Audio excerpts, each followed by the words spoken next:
पीक विम्यासारखी योजना जी आता खूप गव्हर्मेंट शासनसुद्धा त्याचं गाजावाजा करतं, तर ही योजना शेतकऱ्यांना केंद्रित ठेवून केलेली नाही, तर ती कंपन्यांना बेनिफिट देणारीच योजना डिझाईन केलेली आणि कंपन्याकडूनच ती डिझाईन करून घेतली असावी असं माझं मत आहे. कारण शेतकऱ्यांना जो लाभ भेटायचा तो भेटत नसेल, तो कंपन्यांना जर जास्त भेटत असेल तर योजना कशासाठी? राजकीय नेतृत्व हे सह्याद्री पर्वताच्या खाली मुंबई साईडला उतरलं, त्यांचं वेस्टर्नायझेशन होतं की त्यांच्या डोक्यामध्ये अशी हवा शिरते, त्यांना शेती आठवतच नाही. आणि घाटाच्या वरती आले, सह्याद्री घाटाच्या वरती आले की मग ते असं वाटतं की हे शेतकऱ्याचे किती कैवार येतं. एका गावात पाऊस आला आहे, दुसऱ्या गावात पाऊस नाही आहे, किंवा एकाच गावातला एका शिवारावर आहे, दुसऱ्या शिवारावर नाही आहे. ह्याचं जे प्रमाण वाढत चाललं आहे त्याच्यामागे काय प्रमुख कारणं वाटत आहेत? थोडं दक्षिणेकडून आमच्या परिसरात म्हणजे मराठवाडा असेल किंवा एक दुष्काळी जे 18 तालुक्यामधून दक्षिणेकडून थोडासा कल दिसला तर पाऊस येणार नाही, त्याला राक्षसमुखी पाऊस म्हणायचे. आणि पश्चिमेकडून यायला लागला की गंगमुखी म्हणजे पाऊस. गंगमुखी वारं जर येत असेल म्हणजे गोदावरी नदीच्या, गंगा म्हणतात मराठवाड्यामध्ये, तर तिकडून वारं येत असेल तर पावसाचा अंदाज हे बरोबर ते म्हणायचे की 3 दिवसामध्ये पाऊस येणार आहे. तर त्यांच्याकडं हवामान विभागाचं त्या फक्त रेडिओ हे एकमेव साधन होतं. पेपर तर ग्रामीण भागामध्ये जात नव्हते, तरी ते त्या परिस्थितीनुसार तिथं पीक पॅटर्न राबवत होते किंवा घेत होते. मी सातत्यानं म्हणतो की बालाघाट, मराठवाड्यासाठी बालाघाटचा जलविकासाचा एक प्लॅन तयार करा की जेणेकरून बालाघाटचा जर प्लॅन तो विकसित केला तर पंजाबपेक्षा जास्त पाणी किंवा पंजाब किंवा इतर स्टेटला जे पाणी आहे, पश्चिम महाराष्ट्रातलं कसं घाटमाथ्यावरचं पडलेलं पावसाचं पाणी त्या परिसरातल्या कोपऱ्यावर मिळतं, तसं तिथं मिळू शकतं. एवढा डोंगराळ परिसर आहे, तिथं तुम्हाला पाण्यासाठीचं उपलब्धतेसाठीचं खूप मोठं साधन आहे की जसं मुलांचे लग्न होत नाहीत. हा खूप मोठा प्रश्न, हा शेती प्रश्नातून आलेला पुढं मुद्दा आहे. आरक्षणाचा प्रश्न सुद्धा त्याला, आरक्षणाचा प्रश्न त्यातूनच बाहेर येताना आपल्याला दिसतो, एक नैराश्यातून आलेला दिसतो. हाय, हॅलो, नमस्कार. बोल व्हिडिओच्या सगळ्या प्रेक्षकांना खूप खूप नमस्कार आणि आपल्या सगळ्यांचं स्वागत आहे या खास चर्चासत्रात. आपण आज चर्चा करणार आहोत शेती विषयासंदर्भात. पावसाळ्याचे दिवस सुरू आहेत, पेरण्यांचे दिवस सुरू आहेत. काही ठिकाणी पेरण्या पूर्ण झालेल्या आहेत, काही ठिकाणी पाऊस कमी झाल्यामुळं थोड्याफार शेतकरी देखील चिंतेत आहेत. आणि या सगळ्या संदर्भाने पाऊस कसा असणार आहे, तो नॉर्मल असणार आहे की नाही, दुबार पेरणीचं संकट आहे की नाही, या सगळ्या संदर्भात आज आपण चर्चा करणार आहोत. आणि या चर्चासत्रात माझ्यासोबत जोडले गेलेले आहेत doctor Sominath Gholve sir. Social media प्लॅटफॉर्म्सवर ते कृषी विषयाचे जे कोणी कृषी विषय फॉलो करतात ते सगळ्यांना डॉक्टर सोमीनाथ घोळवे सर यांची ओळख आहेच. त्यांचं आज स्टुडिओमध्ये सर खूप खूप स्वागत आहे तुमचं. त्यांच्यासोबत आज आपण पावसाच्या संदर्भात, पेरणीच्या संदर्भात, दुबार पेरणीच्या संदर्भात या सगळ्या विषयांबद्दल चर्चा करणार आहोत. सर, माझा पहिला प्रश्न हाच आहे की आत्ता जूनचा दुसरा आठवडा सुरू आहे, जुलैचा दुसरा आठवडा सुरू आहे. पाऊस साधारण सुरू होऊन 1-1.5 महिना होत आला आहे. आत्तापर्यंतचा पाऊस कसा राहिला आहे आणि पुढचं काय वाटते तुम्हाला या पावसाची परिस्थिती एकंदरीत? हां, नमस्कार. मी सोमीनाथ घोळवे, युनिक फाउंडेशनमध्ये वरिष्ठ संशोधक आहे आणि शेती प्रश्न, पाणी प्रश्न, मजुरांचे प्रश्न, दुष्काळाचा अभ्यास असं मी अभ्यास करत आहे. तर गेल्या 10 वर्षापासून अभ्यास करत असताना आणि आत्ताचा हे करत असताना वेगवेगळ्या बदलत्या वातावरणामध्ये किंवा आपण त्याला हवामान बदल असं म्हणतो, ग्रामीण भागामध्ये दुष्काळ असं म्हटलं जातं. तर एकंदर ह्या पेरणीचा हंगाम पाहिला तर आपल्याला कसा दिसेल किंवा कसा आहे याचं जाणून घेण्यासाठीचं खूप उत्सुकता होते. आणि बरेचसे गावाकडे असेल किंवा वेगवेगळ्या परिसरात जाऊन पाहिल्यानंतर असा अंदाज येतो की नॉर्मल किंवा सरासरी पाऊस पडेल असं अंदाज वर्तवण्यात आलेला होता, परंतु तशा पद्धतीने आपल्याला पाऊस होताना दिसत नाही. तर आपल्याला असे काही जिल्हे दिसतील की तिथं बऱ्यापैकी चांगला पाऊस झालेला आहे. विशेषतः विदर्भातले जिल्हे आहेत तिथं थोडंसं चांगला पाऊस झालेला आहे. पण मधला जो मराठवाड्यामधले टोटल असे 18 जिल्हे आपल्याला दिसतात की ज्या जिल्ह्यामध्ये आपण त्याला दुष्काळी जिल्हे म्हणतो किंवा त्यात 18 जिल्ह्यातले 61 तालुके असे आहेत की जिथं पावसाचं प्रमाण हे नेहमीच कमी राहतं सरासरीपेक्षा. आणि गेल्या आढावा घेतला तर ह्या वर्षीचा, गेल्या 10 वर्षाचा ह्या वर्षीचा आढावा घेतला तर यंदासुद्धा नॉर्मल पाऊस सांगूनसुद्धा पडलेला नाही पाऊस. साधारण पेरणी करण्यासाठी किती ओलावा असायला पाहिजे, तर ग्रामीण भागामध्ये शेतकरी म्हणतात कमीत कमी 1 टुचभर तरी ओलावा असायला पाहिजे. कारण त्यांचं ते माप किंवा त्यांचा अंदाज टुचभर पेरणीवर बरेचसे शेतकरी हे करतात, पेरणी टुचभर ओल झाले की करतात. पण त्यापेक्षा कमी पाऊस असेल तर काय करायचं. आणि नवीन जे वाण येत आहेत बियाणांचे किंवा नवीन जे पीक पॅटर्न बदलतोय त्याच्यामध्ये पेरल्यानंतर ते किती याच्यावर पेरायला पाहिजे हे शेतकऱ्यांना चांगलं नॉलेज आहे त्या संदर्भात, किंवा शेतकऱ्यांना माहीत असतं की त्यासाठी टिपणीनं पेरणं. आता बैलांची संख्या कमी झाली असल्यामुळं ट्रॅक्टरांची संख्या वाढली, त्याच्यामुळं शेतीची काय नुकसान होतं हे आता बऱ्यापैकी आहेत ते. कारण कधीही बैलाची पेर ही चांगली म्हणतात, पण आता बैल सांभाळणं अशक्य होत चालल्यामुळे ट्रॅक्टरकडून पेरून घेतात. परंतु त्यांचं 3 इंच 4 इंच हे आहे. आणि आत्ता पीक पॅटर्न बदलतो त्याच्यामुळं आपल्याला फक्त कापूस आणि सोयाबीन हे 2 पिकं आपल्याला पुढे येताना दिसतं. त्यातली त्या सोयाबीनचं क्षेत्र हे खूप मोठ्या प्रमाणावर वाढताना दिसतं. आणि हे पेरण्यासाठीचा जो ओलावा ह्या लागतो तो पुरेसा बरेचसे असे तालुके आहेत की तिथं नाही. तर सर्वसाधारणपणे मी जो आढावा घेतो त्यानुसार 40% गेल्या आठवड्यात होते, तर 50% आत्ता पेरणी झाले, बाकीचे आणखी तसेच आहे. आणि दुसरं असं की बियाणं कुठले वापरायचं, बियाणांचा खूप मोठा प्रश्न निर्माण झाला. बियाणांच्या प्रश्नाकडे येऊच आपण सर. आधी पावसाबद्दलच चर्चा करूया. तुम्ही आता म्हटलं की 50% क्षेत्रावर किंवा 50% ठिकाणी चांगला पाऊस झाला आहे, नॉर्मल झाला आहे, काही ठिकाणी अजूनही पेरण्या बाकी आहेत किंवा होत आहेत.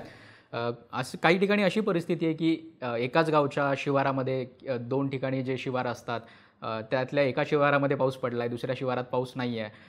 ही पण प्रमाण खूप जास्त बघायला मिळतं आहे. तर हे जे असमानता आहे पावसाची म्हणूया आपण, ती खूप मोठ्या प्रमाणात यावेळी जास्त पाहायला मिळते असं दिसतं आहे. म्हणजे मागच्या काही काळापासूनच याची सुरुवात झाली आहे, पण आता सध्याच्या यावर्षी तरी असं जास्त प्रमाणात जाणवते की खूप अनियमितता आहे पावसामध्ये.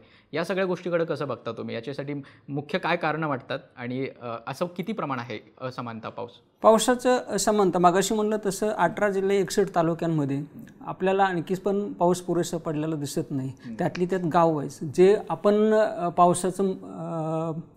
पाऊस मोजणी यंत्र बसवतात ते तालुक्याच्या ठिकाणी काही मंडलाच्या ठिकाणी बसवले, पण प्रत्येक गावामध्ये बसवलं गेलं, त्याच्यामुळे आपल्याला तो अंदाज येत नाही. पण ज्यावेळेस तुम्ही गावाच्या शिवारात जातात तुम्हाला प्रत्येक 1 किलोमीटर अंतरावर फरक पडलेला दिसून येतो. 1 किलोमीटर, उदाहरणार्थ माझं जर गाव घेतलं स्वतःचं, बीड जिल्ह्यामधलं केज तालुका, त्यात मुंडेवाडी, तर माझं गावापासून मी शेतामध्ये राहत असणारं अंतर हे फक्त 1.5 किलोमीटर आहे. पण गावात जो पाऊस पडतो तो माझ्या इथं पडत नाही. त्याच्यामुळं गावात अगोदर पाऊस पडला, तिकडची पेरणी अगोदर झालेली दिसते. पण माझ्या शेतीत ज्या साईडला जमीन आहे तिथं शेती याच्यासाठी पेरणी करण्यासाठी आम्हाला 1 आठवड्याचा वाट पाहावी लागली. म्हणजे पावसाचं अनिश्चितता, पडण्याची अनिश्चितता एवढी झाली. दुसरी गोष्ट त्याच्यातली एक सांगायचा मुद्दा असा आहे की आपल्याकडं 2 प्रकारचा पाऊस येतो सुरुवातीला. एक असतो म्हणजे तो अवकाळी पाऊस किंवा मान्सून पूर्व पाऊस म्हणतो आपण त्याला, आणि दुसरा असतो मान्सूनचा येणारा पाऊस. तर ह्यावेळेस असं झालं की आपल्याला मान्सूनच्या पावसापेक्षा अवकाळी पाऊस जास्त होताना दिसला आपल्याला. तर तो असं झालं की ज्या ठिकाणी ढग साचतात त्या ठिकाणी पावसाची प्रक्रिया, झायलोलॉजीची प्रक्रिया तयार होऊन त्या ठिकाणीच पाऊस आपल्याला कोसळताना दिसतो. एकाच ठिकाणी भरपूर पाऊस पडलेला दिसतो. आणि जसा पाऊस पांगायला पाहिजे, पूर्वी कसं 10 वर्षापूर्वी पाहिलं की एका ठिकाणी कुठंतरी ढग उतरत होतं म्हणजे पाऊस पडायला सुरुवात व्हायची, आणि त्यानंतर पुन्हा हळूहळू इतर ढग त्याला जमा होत होते. पण आत्ताची प्रक्रिया असे घडताना दिसते की ढग उतरलं की त्या ढगातलं पूर्णपणे पाणी संपत आहे आणि काही मिनिटांमध्ये तो पाऊस 10 मिनिटं, 15 मिनिटं, 20 मिनिटं असं 2 तास किंवा 1 तास पाऊस पडलेला, अवकाळी पाऊस सुद्धा पडलेला आपल्याला दिसून येत नाही. इतका. आणि शेजारच्या त्या ढग जे तो उतरलं त्याच्या शेजारच्या ढग त्या ढगापर्यंत येतो तर पाऊस संपून जातोय. म्हणजे अशा पद्धतीनं पावसाचं अनिश्चितता, म्हणजे एका शिवारामध्ये तुम्हाला 4 प्रकारचा पाऊस पडलेला दिसून येतो. काही ठिकाणी जास्त, काही ठिकाणी कमी, काही ठिकाणी अत्यल्प, काही ठिकाणी काहीच पाऊस नाही. असं 4 प्रकारचा पाऊस आत्ता तर अशी सिच्युएशन आहे. त्याच्यामुळे पेरण्या करताना सुद्धा एका परिसरात जिथं पाऊस जास्त झाला तिथं होतो पेरण्या झालेल्या दिसतील तुम्हाला, आणि बाकीच्या ठिकाणी कमी असतील. आणि दुसरं की जो मान्सूनचा पाऊस यायला पाहिजे होता त्या पद्धतीनं त्याच्यामध्ये जी आग असते पावसामध्ये, म्हणजे शेतकऱ्यांच्या भाषेमध्ये जी आग असते पडण्याची, ती आग आता दिसत नाही. तर त्याच्यामुळं शेतकऱ्यांचा अंदाज आहे पाऊस पडण्याविषयीचा, त्याच्यामध्ये सुद्धा शेतकरी म्हणतात की हे पूर्णपणे बदलतं आहे वातावरण. पण त्यांना असं म्हणता येत नाही की हवामान बदलामुळे, कारण त्या पद्धतीचं नाही. पण त्यांना निश्चित समजतं की हे वातावरण बदलतंय, हवामान बदल आहेत किंवा इतर कुठल्या गोष्टी आहेत त्याच्यापर्यंत अजून पोहोचलेलं नाही यापर्यंत. सर, पूर्वी आपण, म्हणजे मलाच आठवतं की मलाच वडील सांगायचे की मुंबईला पाऊस आलाय आता 3 दिवसात आपल्याकडे येते, म्हणजे मराठवाड्यापर्यंत 3 दिवसात चांगला पाऊस पडणार आता आणि तो पूर्णपणे सुरू होणार, त्यात काही खंड नसणार आहे. पण आत्ता अशी परिस्थिती आहे की एका गावात पाऊस आला आहे, दुसऱ्या गावात पाऊस नाही आहे, किंवा एकाच गावातल्या एका शिवारावर आहे, दुसऱ्या शिवारावर नाही आहे. ह्याचं जे प्रमाण वाढत चाललं आहे त्याच्यामागे काय प्रमुख कारणं वाटत आहेत? त्याच्यामागं आपण जसं म्हणतो की हवामान बदल म्हणतो, पण हवामान बदल हा गेल्या 10 वर्षातच झाला आहे का? नाही, त्याला अनेक वर्ष पाठीमागे जावं लागेल आपल्याला. कारण इतर देशामध्ये औद्योगिकरण होतं त्या पद्धतीनं इथं पण आपल्याला दिसून येईल हवामान बदलाचा एक परिणाम आहेच. पण दुसरं की इथलं नॅचरल ज्या गोष्टी व्हायला पाहिजे होत्या त्या नॅचरल गोष्टी इथं नाही. आपण इथं कुठंतरी इन्व्हायरमेंटकडं किंवा पर्यावरणाकडे आपण कुठंतरी खूप मोठं दुर्लक्ष करतो आहे. आणि त्या दुर्लक्ष केल्यामुळं ज्या ठिकाणी ढग येऊन जमायला पाहिजेत पावसाचं पडण्याचं, पूर्वी 15-15, 20-20 दिवस मान्सूनचा सुरुवातीचा मान्सूनचा पाऊस राहिलेला आपल्याला जड लागायची, ते तर नंतर परतीच्या पावसानं लागायचीच ती, पण सुरुवातीला पण लागत होती. तर कसं होतं की पूर्वीचा पाऊस पडत होता आणि आत्ताचा पाऊस याच्यामध्ये मेजर फरक आहे. पूर्वीपासून पाऊस पडत होता तरी कुठल्याही ठिकाणी गाळ साचलेला दिसत नव्हता. नद्यांचा प्रवाह हा नॅचरली होता, म्हणजे जो त्यांचा जो असतो नैसर्गिक प्रवाह असतो तो प्रवाह राहत होता. किंवा पडलेल्या पावसाचं मध्ये जमिनी अंतर्गत मुरण्याचं जे प्रमाण होतं, पाण्याचं प्रमाण, ते सुद्धा नैसर्गिक होतं. आपण त्याला आर्टिफिशियल कृत्रिमरित्या करण्याचा प्रयत्न केला, त्याच्यामुळं आपण 5-5, 6-6 वर्षामध्येच आपल्याला पाझर तलावाच्या मध्ये गाळ आलेला दिसतो. पण हे म्हणजे कुठंतरी आपण पर्यावरणाकडे दुर्लक्ष करण्याचं हे फलित म्हणून आत्ता पाऊस किती म्हणेल, वातावरण बदलातला फरक किती म्हटलं, 1-2%, 3%, 4%, परंतु ह्या इथल्या प्रशासकीय असेल किंवा राजकीय नेतृत्व असेल किंवा इथल्या मध्यमवर्गांनी स्वतःच्या सोयीनुसार हवामान बदल ह्या अशा पद्धतीचे जे शब्द वापरतात, पण तेच पर्यावरणाच्याकडे आपण खूप मोठी हानी केली, ह्याच्याकडे काय हे जाणीवपूर्वक किंवा हे संबंधपूर्वक आपण त्याच्याकडे दुर्लक्ष करतोय. हे दुसरं की त्याला जोडून जर दुसरा मुद्दा सांगायचा म्हणलं की आपण जलसंधारणाच्या कामाकडे किती लक्ष देतोय, हा खूप महत्त्वाचा प्रश्न आहे त्याच्यामधला, की जेणेकरून जलसंधारणाच्या कामामुळे तिथं झाडी वाढेल किंवा वन विभागाचं असेल किंवा शेतामधल्या एकंदर वृक्ष लागवडीचं प्रमाण पहा, हे घसरलेलं दिसतं आता. आता आपण पावसाबद्दल चर्चा करतोच आहे, तर अजून एक की त्याच्याबद्दल जे ज्ञान असतं की आज पाऊस येणार आहे नाही आहे, किंवा सरकारतर्फे सुद्धा IMD विभाग जो आहे हवामान विभाग तो सुद्धा माहिती पुरवत असतो, पण ती किती प्रमाणात योग्य माहिती शेतकऱ्यांपर्यंत पोहोचते हा एक खूप मोठा कन्सर्न असल्याचं सांगितलं जातं. अनेक सोशल मीडियावर पण व्यक्ती आहेत जे सांगत असतात, पावसाच्याबद्दल माहिती देत असतात, त्यांच्याकडे पण लोकांचा जाण्याचा कल वाढलेला दिसतो, शेतकऱ्यांचाही कल वाढलेला दिसतो. पण जे हवामान विभागाची जी अधिकृत माहिती असते ती शेतकऱ्यांकडे पोहोचताना दिसत नाही, किंवा त्याच्याबद्दल जास्त अवेअरनेस पण नाही आहे, सरकार पण ती माहिती पुरवण्यासाठी प्रयत्न करताना दिसत नाही. तर हे योग्य माहिती मिळणं शेतकऱ्यांना ती किती महत्त्वाची आणि ती कुठे मिळते सध्याच्या स्थितीला? मी असं म्हणेल की मी खूप बऱ्याचशा म्हणजे गेल्या बऱ्याचशा आजोबापासून वडिलांपासून ह्या शेतीच्या संदर्भातलं मी ऐकत आलो त्यांच्याकडून सगळ्या गोष्टी. तर मी असं म्हणेल की हवामानाच्या संदर्भामध्ये त्यांना म्हणजे गेल्या 20-25 वर्षापूर्वीसुद्धा किंवा आत्तासुद्धा मी म्हणेल की त्यांना उपजत वाऱ्याची दिशा कशी बदलते त्यावर त्यांचा पावसाचा अंदाज ठरलेला असायचा. थोडं दक्षिणेकडून आमच्या परिसरात म्हणजे मराठवाडा असेल किंवा एक दुष्काळी जे 18 तालुक्यामध्ये दक्षिणेकडून थोडासा कल दिसला तर पाऊस येणार नाही, त्याला राक्षसमुखी पाऊस म्हणायचे. आणि पश्चिमेकडून यायला लागला की गंगमुखी म्हणजे पाऊस गंगमुखी वारं जर येत असेल म्हणजे गोदावरी नदीच्या गंगा म्हणतात मराठवाड्यामध्ये, तर तिकडून वारं येत असेल तर पावसाचा अंदाज हे बरोबर ते म्हणायचे की 3 दिवसामध्ये पाऊस येणार आहे. तर त्यांच्याकडं हवामान विभागाचं त्या फक्त रेडिओ हे एकमेव साधन होतं, पेपर तर ग्रामीण भागामध्ये जात नव्हते, तरी ते त्या परिस्थितीनुसार तिथं पीक पॅटर्न राबवत होते किंवा घेत होते. दुसरी गोष्ट अशी की जसं जसं आपण टेक्नॉलॉजीच्या जवळ जातो आहे तसं सोशल मीडियामधूनच्या माध्यमातून असेल किंवा TV असेल किंवा इतर प्रिंट मीडिया असेल ह्यामधून इन्फॉर्मेशन जाते त्यांच्यापर्यंत, परंतु जी योग्य जायला पाहिजे तशी जात नाही ती. इन्फॉर्मेशनपेक्षा मिसइन्फॉर्मेशन जाते किंवा इथले जे अंदाज आलेले असतात त्याच्यामध्ये बरेचसं मटेरियलमध्ये हे केलं. म्हणजे एक हवामान सांगत असताना तुम्ही पीक पॅटर्न सांगता की कसा बदलायला पाहिजे. आणि तसंच ग्रामीण भागामध्ये पण असे खूप स्वयंघोषित बरेचसे तज्ज्ञ आहेत. ते काय करतात की माझ्या माहितीनुसार किंवा मी जे आत्तापर्यंत त्यांच्या आढावा घेतला किंवा इतर लोकांशी बोललो, त्यांच्याशी किंवा शेतकऱ्यांशी पण बोललो, ते पण असंच करतात की हवामान विभागाकडचा चार्ट घेतात आणि त्यावर वेगवेगळ्या पद्धतीचा अंदाज किंवा मग ते पंचांग पाहून वगैरे म्हणजे पूर्वी कसं होतं काय वगैरे हे सांगतात अंदाज. पण त्या अंदाजावर किती विश्वास ठेवायचा? गेल्या वर्षीचे अंदाज तपासले तर जवळपास खाजगी व्यक्तींनी सांगितलेले अंदाज हे जवळपास चुकलेले आणि त्यावेळेस जे हवामान खातं सांगत होतं की पावसाचं कसं बदलणार आहे स्वरूप, त्या पद्धतीनं हवामान विभागाकडच्या पण ती करेक्ट इन्फॉर्मेशन आपल्याला ग्रामीण भागापर्यंत शेतकऱ्यांपर्यंत जायला पाहिजे होती आणि ती जबाबदारी शासनाची होती.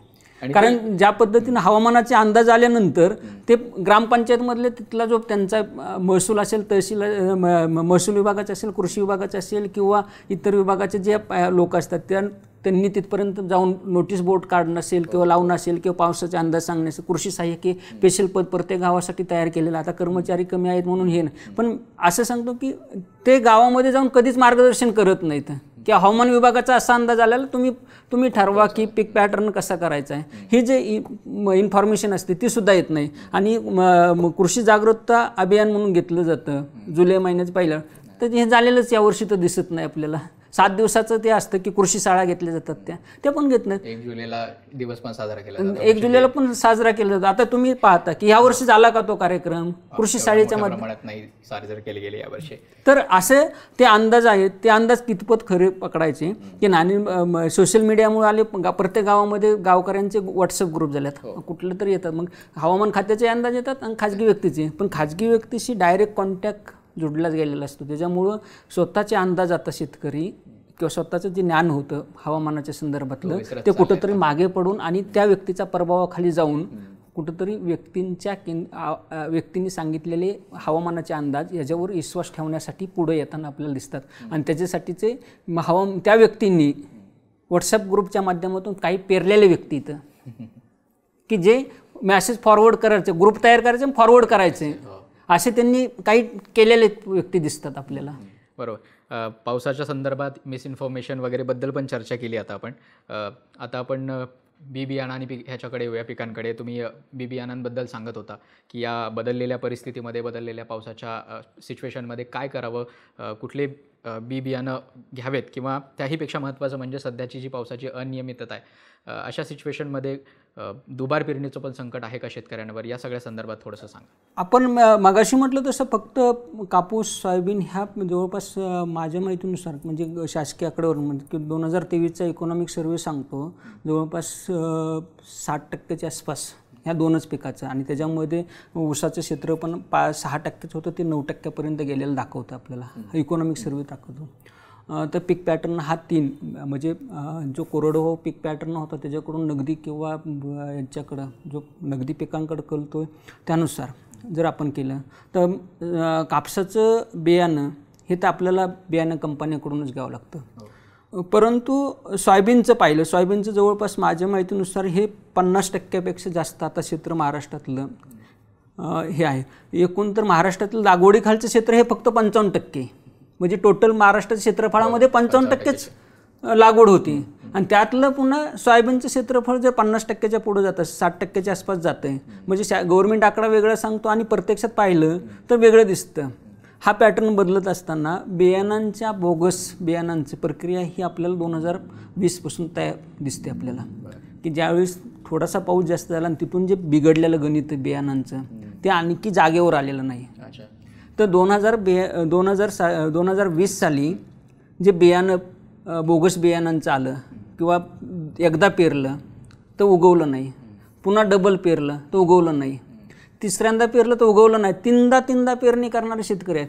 मग ते पेरणी करताना खताचा खर्च, पुन्हा जनावरांचा खर्च म्हणजे बैलांचा खर्च असेल, मेन पॉवर असेल किंवा तुमचं बियाणांचा खर्च असेल, पुन्हा गेलेला वेळ असेल, मानसिक त्रास असेल, पैशांची गुंतवणूक असेल, ह्या सगळ्या झोकड याच्यामध्ये अडकलेला आपल्याला शेतकरी सापडतो.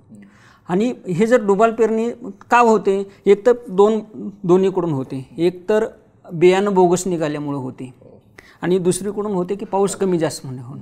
हे दुहेरी ह्याच्यामध्ये कोंडीमध्ये जो शेतकरी सापडला आहे तो आणखी पुढे येता नाही. तर ह्या वर्षीसुद्धा दुबार पेरणीचं आपल्याला संकट दिसतं. आपल्याला जरी आत्ता हवामान खातं की मान्सून बळकट होणार आहे, मान्सून बळकट होणार आहे असं सांगताना दिसतं, परंतु मान्सून बळकट हा कुठल्या परिसरात होणार आहे हा महत्त्वाचा मुद्दा. कारण तुम्ही कोरडवाहू जे मी मागाशी 18 जिल्हे सांगितले त्या परिसरामध्ये मान्सून सक्रिय होतो आहे का किंवा बळकट होतो आहे का किंवा पुन्हा पाऊस पडण्याचे चिन्ह आहेत का तिथं, तर ह्या संदर्भातली इन्फॉर्मेशन तिथं जात नाही आपल्याला.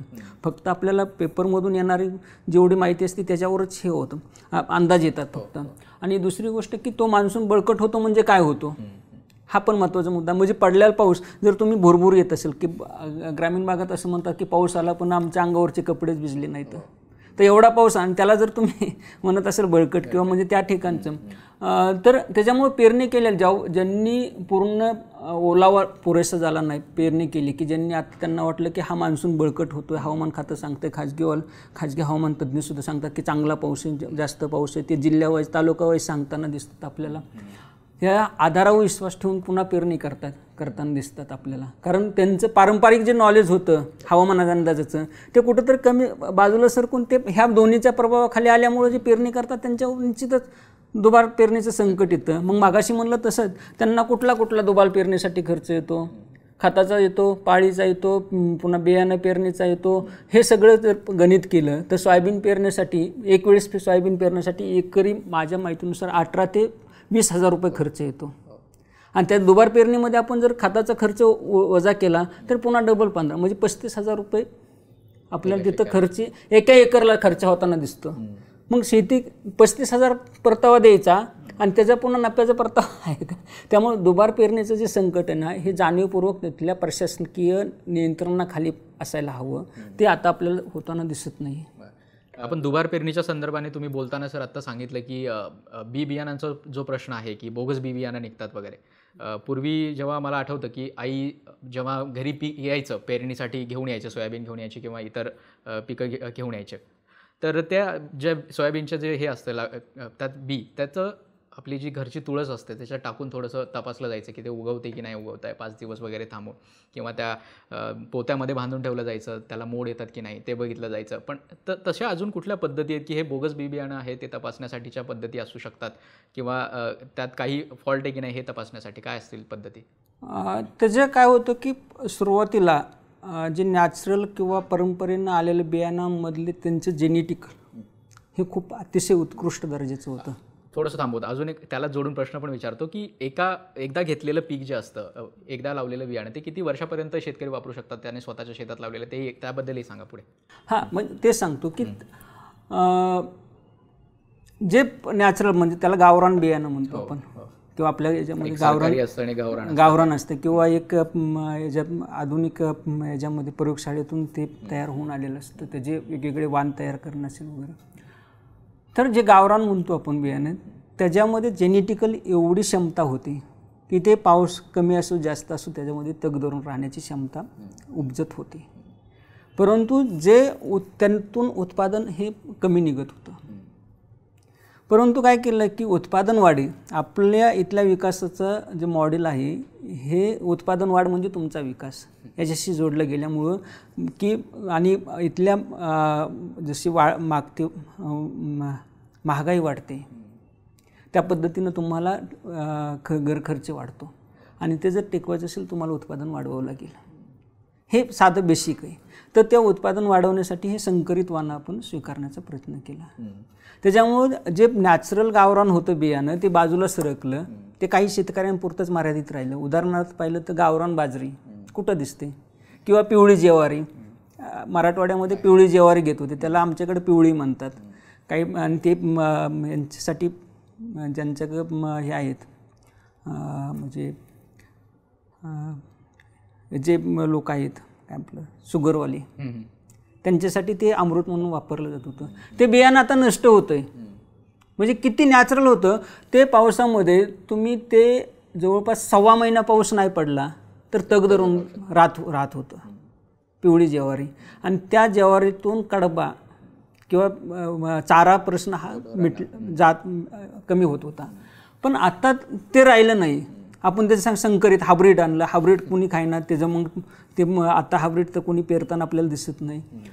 म्हणजे मगाशी तुम्ही सांगत होता तो प्रश्न महत्त्वाचा आहे की हे बियाणं आणल्यानंतर जे संकरित वाण आणल्यानंतर वेगवेगळ्या पद्धती वापरल्या, त्याच्यामध्ये पोत्यामध्ये बियाचं उगवण क्षमता किती आहे हे तपासण्यासाठी पाहिलं जातं.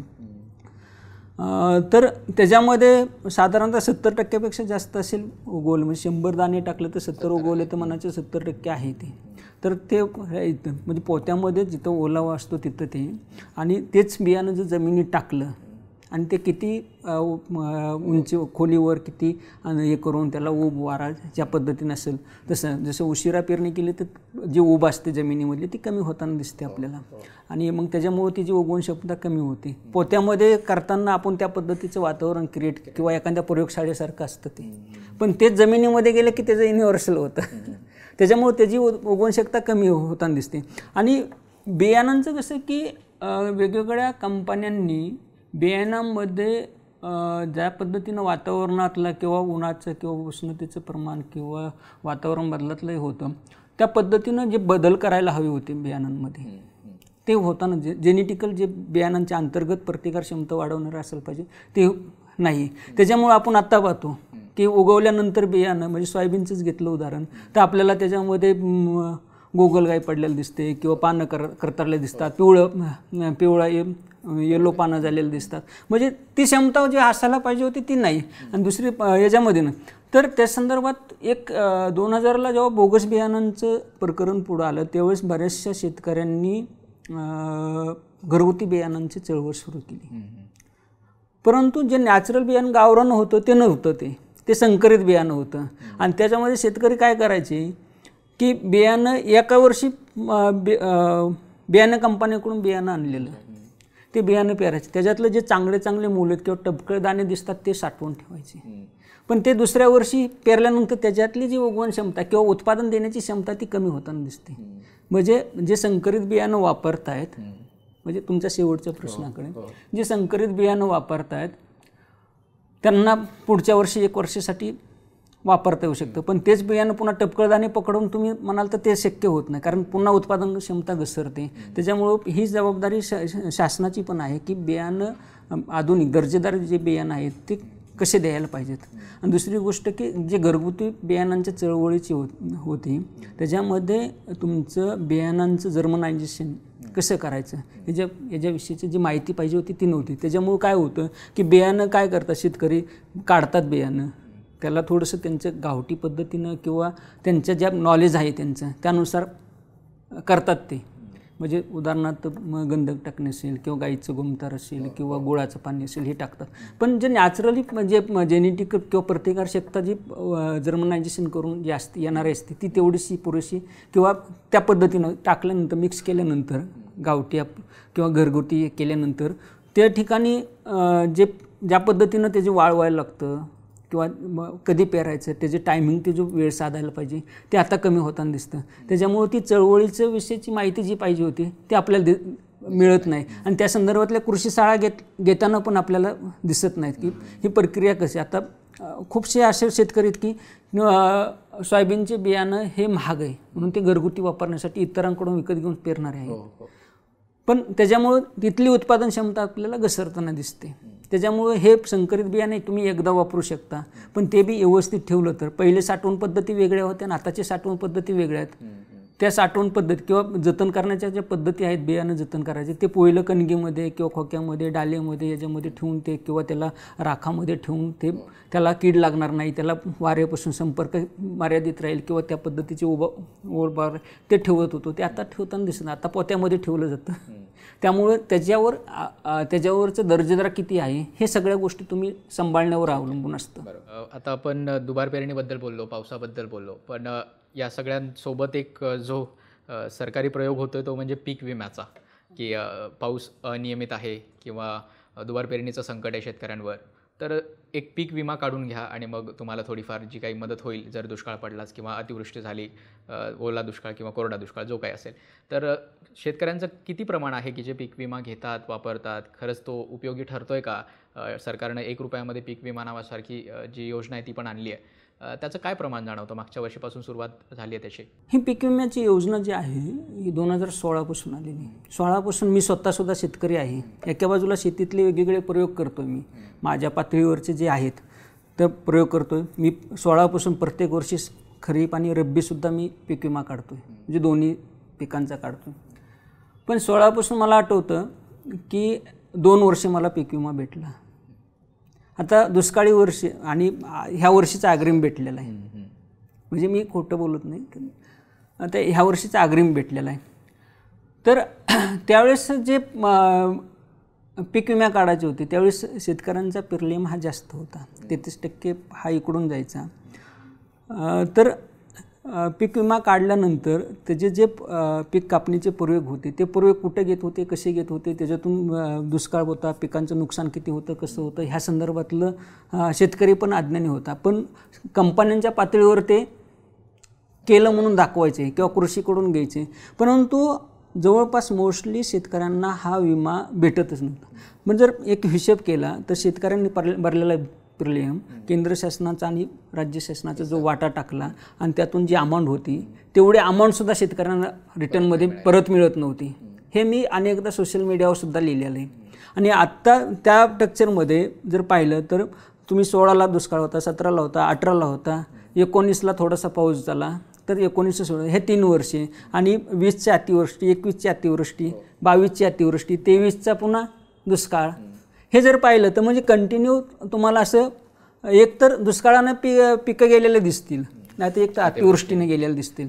पण हे जे पीक विमा भरल्याचं प्रमाण मिळताना शेतकऱ्यांना खूपच कमी, अत्यल्प. तुम्हाला 2 डिजिटमध्ये सुद्धा पीक विमा, आणि त्याच्यामध्ये जर पीक कर्ज घेतलेलं असेल सुरुवातीच्या काळामध्ये तर ते बँकाच ते पीक विम्याचे पैसे येणारे ते काढून घेत होत्या. त्याच्यामुळे शेतकऱ्यांना त्याचा तेवढासा बेनिफिट मिळत नव्हता.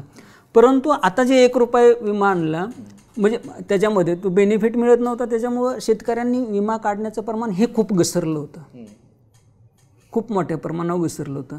म्हणजे ते आकडे जर पाहिले आपण तर ते आकडे घसरलेले एवढे होते की लोक म्हणायचे की आम्हाला पीक विमाच नको आता, कारण आम्ही जर भरलेला पीक विमा भेटत नसेल तर आम्ही का काढायचा, असा प्रश्न. परंतु शेतकऱ्यांनी एक पॉप्युलर योजना केली की 1 रुपयाला पीक विमा. प्रचंड लगेच संख्या वाढली, कारण 1 रुपया तुम्हाला 7-12 ऑनलाईन होत्या, सगळ्या गोष्टी हे होत्या. परंतु तिथं पीक विमा 1 रुपयाला काढून म्हणजे त्या CSC केंद्रामध्ये तुम्ही जेवढे पैसे देतो तेवढे पैसेसुद्धा 1 रुपयाला काढून मिळालेले नाहीत. आता अग्रिम रक्कम तुम्ही देता किती? आता जे अग्रिम रक्कम दिलेली ती मोजक्याच 25% शेतकऱ्यांना सुद्धा. आता गेल्या वेळेस जवळपास 40 तालुके दुष्काळी जाहीर केले आणि 1000 काहीतरी मंडलं पण दुष्काळी जाहीर केली. आता हे दुष्काळ जाहीर केल्यानंतर तुम्ही त्या शेतकऱ्यांना तर पीक विमा देणं गरजेचं होतं का नव्हतं? कारण गव्हर्नमेंट जे डिक्लेअर करते तर याच्यातल्या जवळपास 25% शेतकऱ्यांना सुद्धा अग्रिम रक्कम भेटलेली नाही. आता वर्ष संपलं आहे. जर पीक विमा काढत असेल आणि त्या पीक विम्याचा जर बेनिफिट मला 1 वर्ष म्हणजे जे शेतमाल घेण्याचा किंवा जो हंगाम असतो तो संपला तरी जर भेटत नसेल तर त्याचा फायदा काय? आणि मिळणारी रक्कम जर एवढी असेल की ज्याच्यातून मला 2 पोती खताची सुद्धा मला भेटणार नाहीच तेल, किंवा 1 क्विंटल मी रासायनिक खतसुद्धा नाही घेऊ शकेल, एवढं जर पैसे भेटत नसतील तर ती शेतकऱ्यांना बेनिफिट देणारी योजना म्हणायची का? माझा पुढचा प्रश्न. मी विम्याचा सुद्धा स्वतः अनुभव पण घेतला नाही का, अभ्यास पण करताना मला ह्या गोष्टी जाणवतात. जर तेच पैसे तुम्ही शेतकऱ्यांना डायरेक्ट दिली असते किंवा गव्हर्नमेंटने स्वतःकडे घेतले असते, किंवा ज्यावेळेस पाऊस चांगला आहे त्यावेळेस तुम्ही ते पैसे शेतकऱ्यांना का देऊ? तुम्ही ते पैसे गावाच्या फंडामध्ये टाका. एक गावाचं मी ते फेसबुक ह्याला सोशल मीडिया पण मध्ये लिहिलं होतं की एक ट्रस्ट स्थापन करा प्रत्येक गावामध्ये, आणि यावर्षी गाव दुष्काळी नाही, चांगलं पीक आहे सगळ्या गोष्टीत, पण तुम्ही ते पैसे गव्हर्नमेंट जे कंपन्याला देतं त्याच्यावेळेस ते गावाच्या फंडा आणि त्यातून ते गावातले विकास कामं करा. म्हणजे कंपन्याकडे जाणार निधी हा गाव विकासासाठी येणार आहे.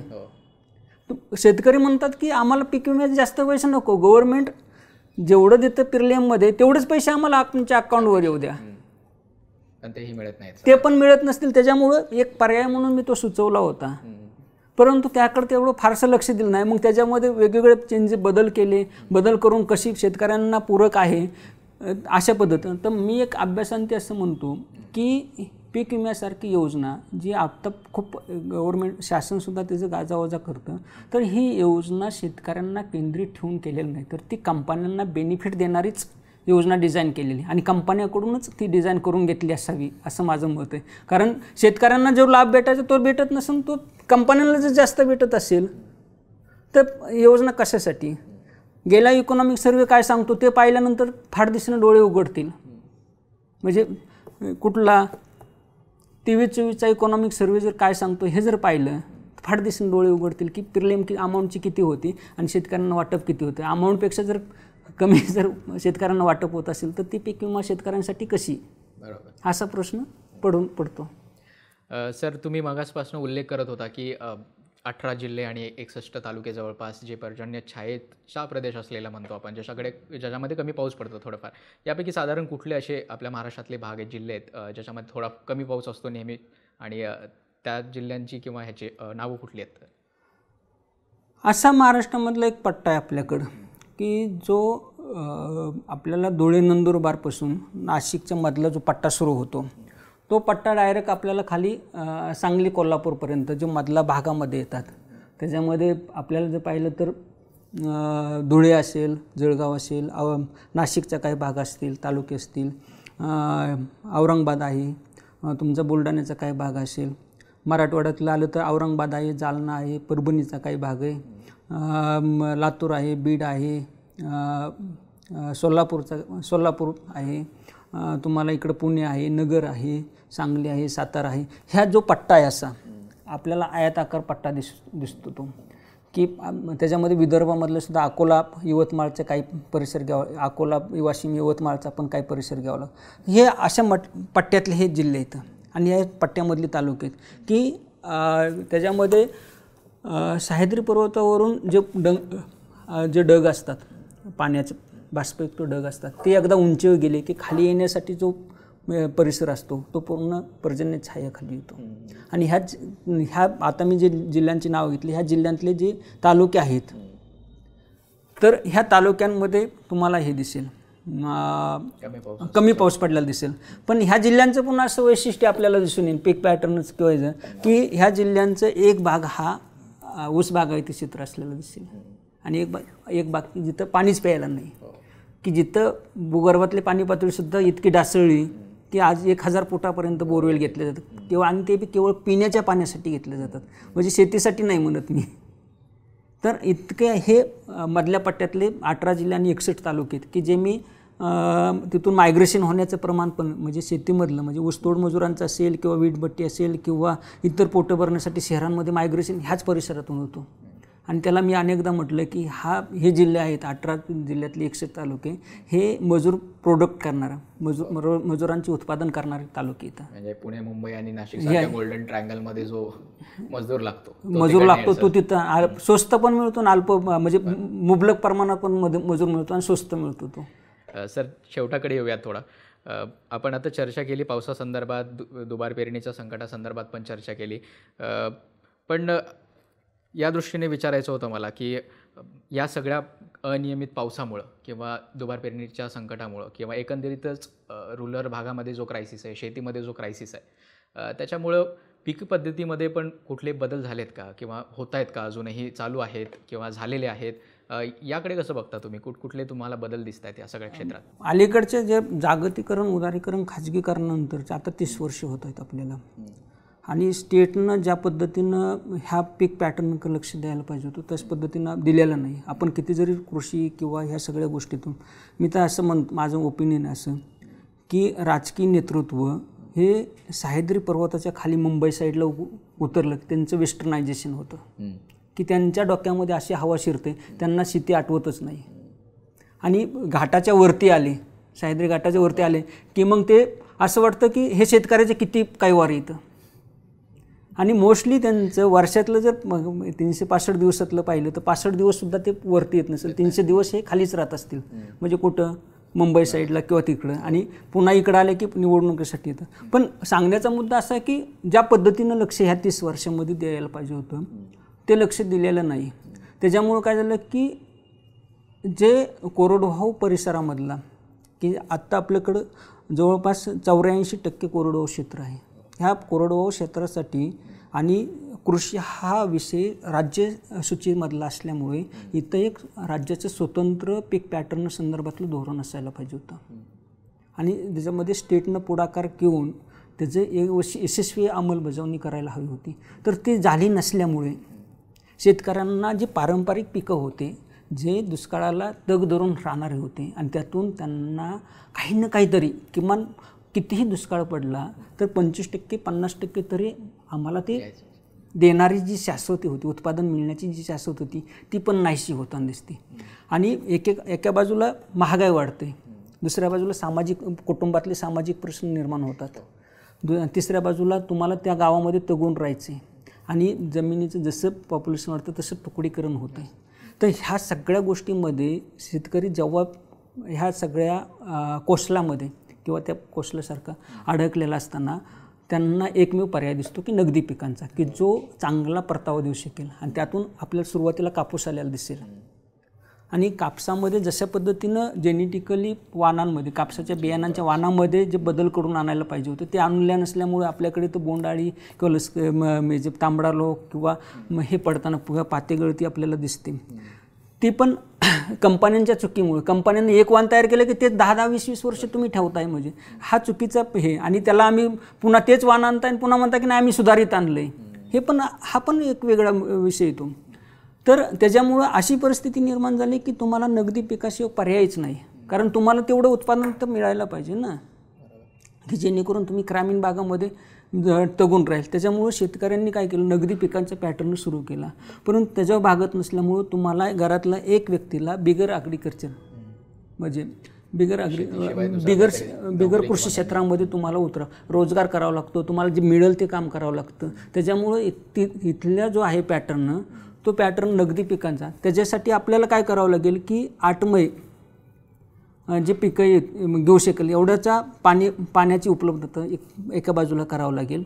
दुसऱ्या बाजूला मी सातत्यानं म्हणतो की भालाघाट, मराठवाड्यासाठी भालाघाटचा जल विकासाचा एक प्लॅन तयार करा, की जेणेकरून बालाघाटचा जर प्लॅन तो विकसित केला तर पंजाबपेक्षा जास्त पाणी किंवा पंजाब किंवा इतर स्टेटला जे पाणी आहे, पश्चिम महाराष्ट्रातलं जसं घाटमाथ्यावरचं पडलेलं पावसाचं पाणी त्या परिसरातल्या कोपऱ्यावर मिळतं तसं तिथं मिळू शकतं. एवढा डोंगराळ परिसर आहे, तिथं तुम्हाला पाण्यासाठीचं उपलब्धतेसाठीचं खूप मोठं साधन आहे. तर ते जर हे केलं तर तिथल्या लोकांना मायग्रेशन किंवा ह्याचा प्रश्न येणार नाही. शेतकऱ्यांना विविध योजना देण्यापेक्षा तुम्ही त्यांना फक्त पाणी उपलब्ध करून द्या, तर शेतकरी तो पीक पॅटर्न त्याला जो अनुकूल आहे तो तर येईल. नगदी पिकांचं असं किंवा त्यांचं असेल की इतरांवर अवलंबून जे राहणं असतं ते येणार नाही. तर पीक पॅटर्नमध्ये खूप त्यांच्याकडं अशी परिस्थिती निर्माण केली की त्यांना नगदी पिकच घ्यावं लागतात आणि नगदी पीक नाही गेलं की उत्पादन घसरतं. उत्पादन घसरलं कर्जबाजारी, आत्महत्या किंवा विविध समस्या, मगाशी म्हणलं तसं सामाजिक समस्या पण त्यातून पुढे येताना की जसं मुलांचे लग्न होत नाहीत, हा खूप मोठा प्रश्न हा शेती प्रश्नातून आलेला पुढं मुद्दा आहे. आरक्षणाचा प्रश्न त्यातूनच बाहेर येताना आपल्याला दिसतो, एक नैराश्यातून आलेला दिसतो. पण म्हणजे तुम्हाला मगाशी सांगितलं राजकीय नेतृत्व खाली घाटाच्या खाली उतरलं की कसं पद्धतीनं येतं तसं तो प्रकार आहे. पीक पद्धतीबद्दल आपण बोलत होतो, तो मुद्दा थोडासा बाजूला राहिला की काय काय बदल होत गेले त्याच्यामध्ये. हां, तर आपण साधारणतः 19 क्रॉपबद्दल जे तुम्ही सांगितलं की मग ऊसासारखं जे पीक आहे ते घ्यायला लागले लोक किंवा सोयाबीनसारखे पीक घ्यायला लागले, त्याच्यात अजून कुठले कुठले पीक आहेत जे त्यात बदल दिसतोय की हे वाढलेत प्रमाण? आता उदाहरण घ्या तुम्ही एक किंवा त्या संदर्भातला विचार करता 1980च्या संदर्भातला पीक पॅटर्न कुठला होता? मगाशी म्हणलं तसं ज्वारी, बाजरी, तुमचं उडीद, मूग, उडीद, भुईमूग, सूर्यफूल वगैरे ह्या असा तो पॅटर्न होता. तो पावसाला तग धरून राहणारा पॅटर्न होता. जागतिकीकरण आल्यानंतर किंवा इथले जे पॉलिसी हे आहेत की घाटमाथ्याच्या संदर्भातले जे होते, सह्याद्री घाटमाथ्याच्या संदर्भातून जे ऊसाची लागवड वाढत होती, तिथं कारखानदारी आली, त्याचा विकासाचा मॉडेल आपण दुष्काळी भागांना स्वीकारलं.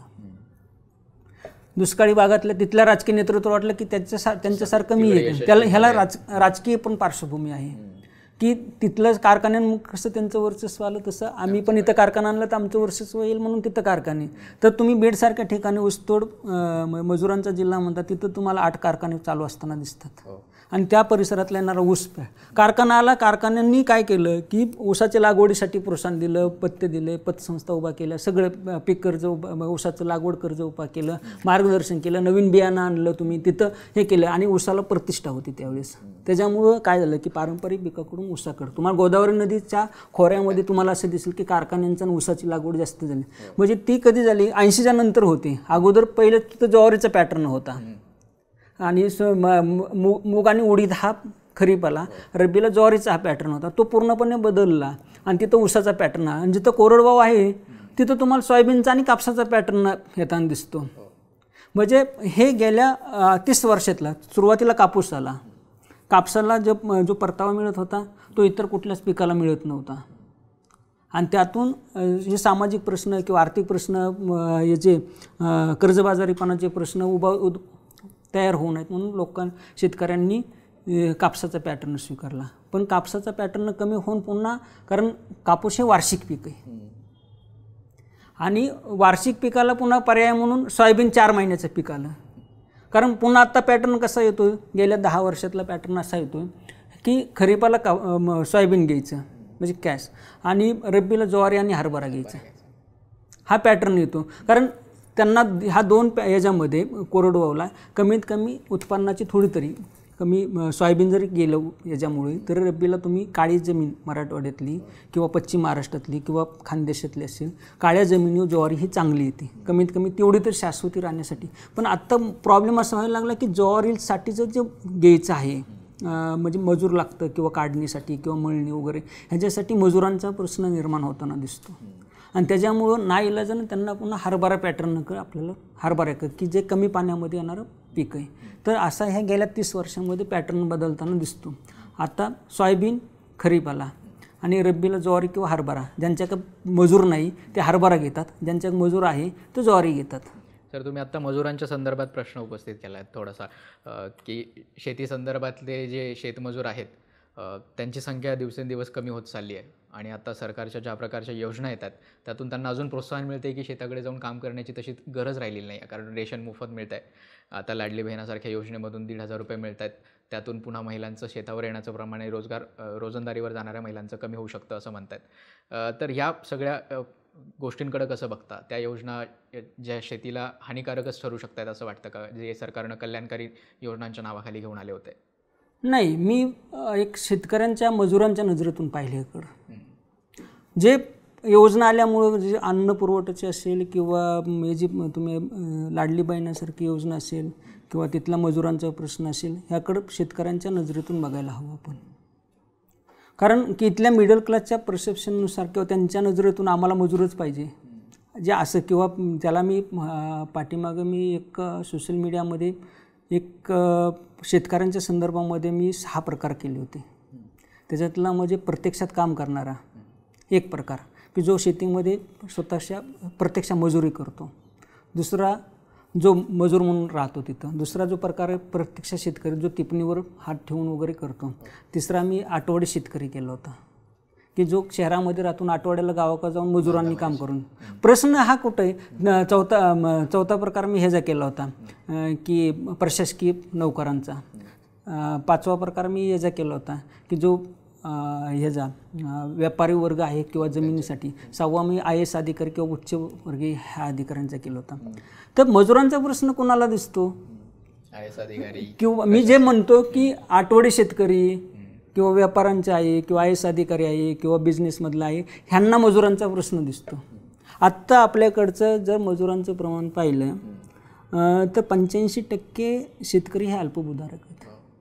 म्हणजे टोटल शेतकऱ्यांमध्ये अल्पभूधारक तेच स्वतः मजूर असतात त्यांच्या शेतीमध्ये काम करणारे. आणि तुम्ही बाहेर पडताना जे आपल्याला दिसतात, जर तुम्ही त्यांना वार्षिक जे पूर्वी जे आपण त्यांना मजुरी कमीत कमी 6 महिन्याची मजुरीची शाश्वती देत होतो ती आपण आता देऊ शकतो का? नाही. मग ती जर देत नसेल आपण तिथं, तर त्या मजुरांनी कुठल्या आधारावर गावामध्ये थांबायचं किंवा शेतीमजुरीमध्ये थांबायचं, हा मोठा प्रश्न आहे. मग ते काय करतात? त्यांना जेवढे दिवस तिथं मजुरी भेटेल तेवढे करतात किंवा घरातला एक व्यक्ती तिथं थांबून मजुरी करतो, दुसरा व्यक्ती गावाच्या बाहेर पडण्याचा प्रयत्न करतो.